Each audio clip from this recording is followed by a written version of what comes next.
214, to Kevin's question after the break. Yes, they're all concerning. Oh, well, I haven't given you the particular stats yet. No. You got to tell me if these stats are concerning. Name one. All right. The Cowboys are 1-4 in games on grass this year, and if all of the seeding holds, all 3 of their NFC playoff games would be on grass. That's concerning throughout the playoffs. But the losses are at Green Bay, same record as Tampa. At Jacksonville, we all know that's a division champion. So how are you supposed to win those games on the road? Where are the other losses? Washington. What are you going to do? I mean, Washington had so much to play for. They were out. They were eliminated from the playoffs. Yeah, they came in with the attitude of, like, let's really end this season on a strong note. I mean, they have such good chemistry there. They're kind of like the Steelers of the NFC East. So that was a tough one. And who else they lose to? Philadelphia. Yeah, that one's a tough one because they're the best team in the NFL record-wise, or at least tied with KC. So, I mean, this one, easy win. You said 1-4? Yeah, in the Bucs. And the last one they won was against the Titans? Yep. But this is the worst record team they're playing in this situation. But the most recent game on grass is where they learned. Yep. They learned how to win on grass. So Washington, the most recent game on grass? And Steven and Jerry said they played great against Tennessee. I don't count that game, Kevin. Okay. Nobody showed up for that game. No, Jerry said this morning, he was like, we tried our best to win that game. That's great. That Tennessee game felt like I was watching preseason football, by the way. Every single one of those players will admit that they didn't really show up for that game prepared. So not concerned. I am concerned about grass because the Cowboys don't practice on grass except for when they go to Oxnard. They practice on turf. They play on turf at their home field. They're really good on their home field. Their record's really good.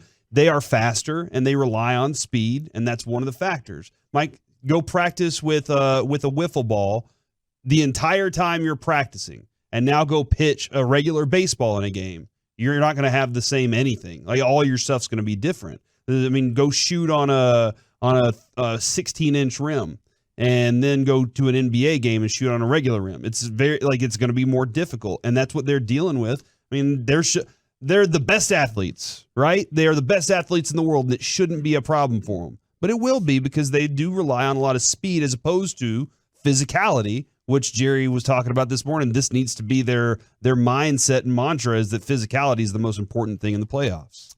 Is this stat concerning? I feel like we did okay on that one. We did better than I thought. The Cowboys' run game, as they continued to allow linebackers to run free in their last 4 games, so since Terrence Steele got hurt, 130 carries for 420 yards. That's 3.23 yards per carry. And in the last 3 games, they have the 5th lowest yards per game rushing in the league. Corey, I'll take this one first. Our general manager and head coach have 4 Super Bowl championships between them. They'll figure it out. Well, is that going to be your answer to every single I honestly think they're screwed in this one, and this is going to be part of the downfall of the playoffs. I'm hoping they beat Tampa. I think it's a coin flip, but yeah, they need the run game to give them about 5 yards a carry, and now that it's not, it puts more pressure on Dak, and Dak isn't handling it well. That GM that you're talking about was right. Hall of Fame. They GM. did get Tyron Smith back for the meat of the schedule. Doesn't matter the way he's playing. If you're watching Tyron Smith right now, you want the best. If you're watching Connor McGovern at center right now, which Baidez is coming back, according to Jerry this morning.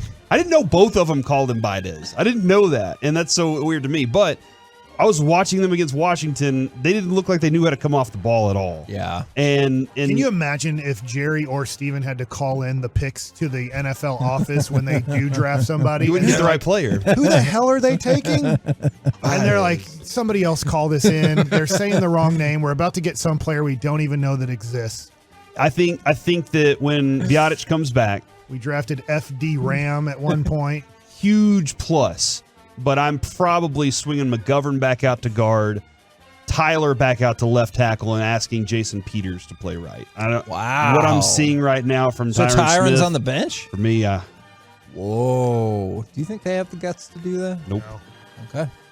But hey, So you're saying, give me your starting 5 on Monday night? I would have Tyler at left tackle. Okay. I would have McGovern at guard. All right. Biotic at center.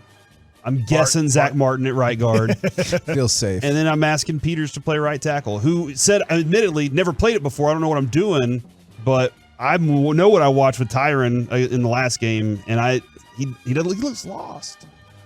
And it stinks because he's not used to it. But I guess Mike McCarthy did say yesterday, the crude saying of it's like wiping your butt, right? You know, you're used to doing it with your right hand, and now you got to do it with your left. And what happens? Things are going to happen there. So Smears. they got to figure it. They have a week to figure that out. I don't know if they can fix it.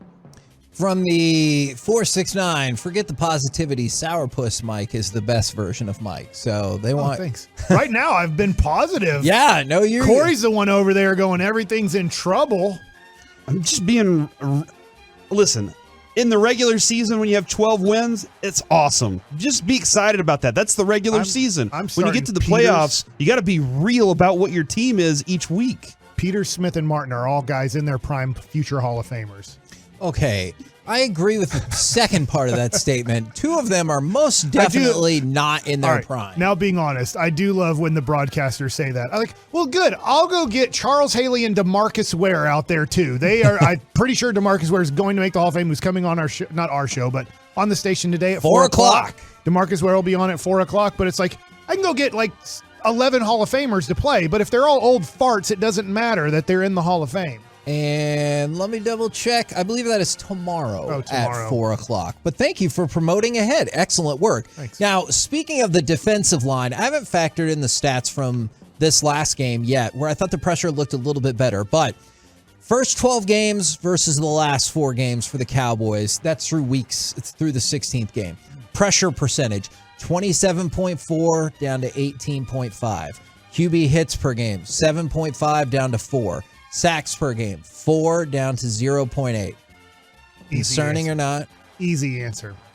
Wade Phillips did the same thing for the Denver Broncos because he knew that they were going to cruise the rest of the regular season and didn't want to show his hand on what he was going to do playoffs. And then Von Miller and DeMarcus Ware and all those guys were unleashed. So we have the Wade Phillips approach here. Dan Quinn backed off. So everybody was concerned about it, and here comes the wave. We call it the blue wave, not those Tulane green waivers. Here comes the blue wave of pass rush. I'm hoping it comes back. Hankins being back would be a huge help because that does help your defensive run stop, which then allows you to have better situation, and Van Der Esch for sure, allows you to have better situations on third down, which should produce more sacks. Those are the realities there. Somebody said, why does Corey have the fear? I'm just pointing out the things that this team has to face this week. This 1 week, it is an important game for a lot of different people. Not scared. It's a reality that they have to go up against this week. They got to fix these things in, 7 days? Yep. I mean, I said 10 the other day, 6 but I now. was way off there. They got to fix these things in 6 days, and they have a lot of work they have to put forward. If they put the type of effort they put into last week's practices and last week's work, then they're not going to have the success. But I think that they will. I mean, they understand the importance of this thing right now. Kevin, out of the 3 things you've mentioned so far, rank the 3 that you're most concerned or least concerned about. I think I'm least concerned about the grass, most concerned about the run game, and then the pressure. But there's another one on here that I'm more concerned about. Corey, so far out of these 3, rank most concerned. The running game, because of how much it helps Dak. Yep. And if they can't run it, it puts Dak in bad situations that I don't think he can get out of. I agree. We're going to circle back to what Corey just said in just a second. But first, Cowboys have lost their last 8 postseason games on the road. Their last road playoff win was the 1992 NFC Championship game. Is that stat concerning to you? No, because we won on grass. They had to put new grass on the field. We won on new grass. What was the question again? Are you concerned by the fact that the Cowboys haven't won a road playoff game in 30 years? I can't believe that. The stats just keep on coming when it comes to Cowboys history, because I didn't know that till they said that last week, I believe. And I was like, holy cow. I know there's not many playoff wins, but I just never thought of it being never on the road. I mean, let's cut it back to like the last 10 years. Because they lost all those. 20 years before that has nothing to do with Mike McCarthy or Dak. So lost at Green Bay. They lost at L.A. Yep. when they got run over, stopping the run. It was a very famous game where they gave up like an 8 or 9 yard run play on the first play, and I'm sitting next to Mike, and he goes, "They're going to lose." And then they did. And they did. You were right. And they lost that game on grass against Washington when Griffin III said, "Don't worry, I still think you're a good quarterback." Said that to Dak's face or to Romo's face. Yeah, they're the same. Now, oh my gosh. Now we'll do that tomorrow. Perhaps this is what is most concerning to me. Dak tied for the league in interceptions despite having by far the fewest pass attempts among the group. All right, so the cutoff can be wherever you want. But Dak led the league in interceptions along with Davis Mills. Davis Mills, who's not good, threw the ball 85 times more than Dak Prescott. You know who's next on the list? Kirk Cousins. He had 14 interceptions, one less than Dak. Kirk Cousins threw the ball 249 times more than Dak Prescott. All right, I'm going to put the jinx on this. So I'm going to help out the Cowboy fans here. I guarantee that Dak Prescott is throwing at least one interception Monday night. Whoa. I'm putting the Charles Barkley jinx on it to help out Cowboy fans, and I do believe, I guarantee Dak Prescott throws at least one interception Monday night. Look, man, he's had 2 years where he's thrown only 4 picks. I know. One of those years, he didn't play the whole season. Is that the 5-game season when he got a cramp? That was the season. That was the second. That's a real thing. Tony Romo goes, maybe it's just a cramp when his foot was facing the other way. In other seasons, he's thrown 13, 11, 10, and now 15. So, like, when Jerry Jones comes on here and says it's in his DNA not to turn the ball over, that's a lie. I mean, he has thrown interceptions before. He had a 37-10 last year. Pretty good, man. That's impressive. That's very good. This year, it's not quite the same for a guy that was recovering from a hand injury. I bet that's not the most concerning to Kevin. I'm just having this feeling that this one is going to be the most concerning coming up here. Because the last one? No, that is the most concerning to me. And somebody brought this point up. Kirk Cousins has way better receivers. Okay, if that was the only person I said, right before that I said Davis Mills. Do you want to go on down the line? Matt Ryan had 2 less interceptions than Dak. He threw 67 more passes and was benched along the way. Well, Dak was hurt along the way. You didn't mention the question 1 + 25 + 37 equals oh crap.